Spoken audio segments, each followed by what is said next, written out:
This is part 2 of why it is difficult to save money.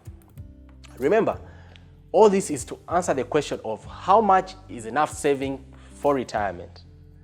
And in the first part, we explained saving patterns, showing you how much to save at different stages of your life. In our example, you accumulated 528 million at 60 years of your life. And we called you Mr. or Mrs. Moneybags. We also said the 528 million is not enough for retirement, and I specifically advised you to invest it. So I'm going to take you through where, when, and how to invest it. I am Tony Mugisha. Let's proceed.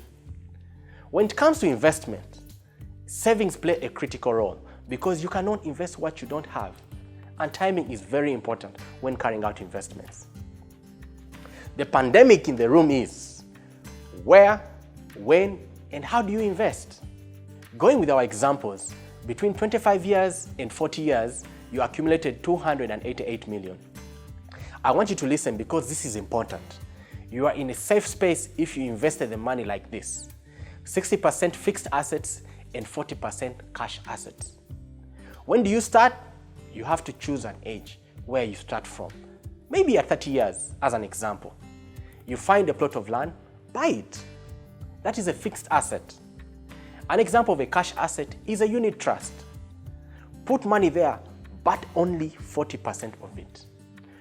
We talked about unit trusts in my previous video of asset classes. If you have not watched it, please find it, I beg you.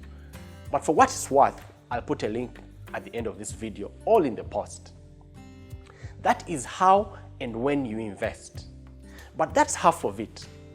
Remember, you have the other part of 40 years to 60 years.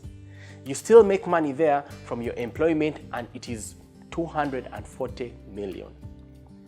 And starting at 40 years upwards, it is advisable to flip the investment fraction. You invest 70% in cash assets and then 30% in fixed assets.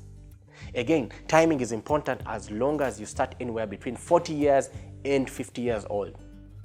Probably you're wondering why. The reason is, starting at 40 years upwards, you are prone to sickness. Medical aid is important. A lot of things in your life require cash to work within that age bracket. That is why you need cash to work for you, because beyond 60 years, that is a very delicate age. More cash assets are the answer. Again, an example of a cash asset is a unit trust. Since rent from the building of yours fluctuates, you won't rely on it too much. Cash assets return a profit, and you have access to that cash very quickly. Liquidity is extremely high with cash assets. Some cash assets like unit trusts cash out as early as 48 hours. When you fall sick, you will not carry that apartment to the hospital. But if you have cash invested somewhere, it is much easier to deal with medical bills in your old age or any cash emergency.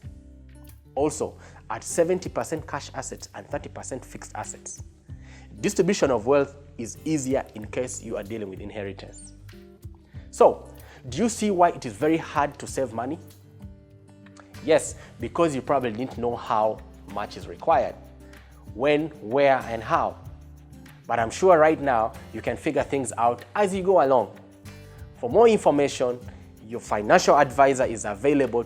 Please talk to them. If you don't have one, be smart and get one today. That's it for today. I am Tony Mugisha, here to help you win at this money game. One person at a time, one family at a time, one household at a time. It is possible, and like we locally say, chisoboka. All you need to do is share this video with your friends and family just to open their eyes to unsolve money puzzles. Together, we can help each other. I am out.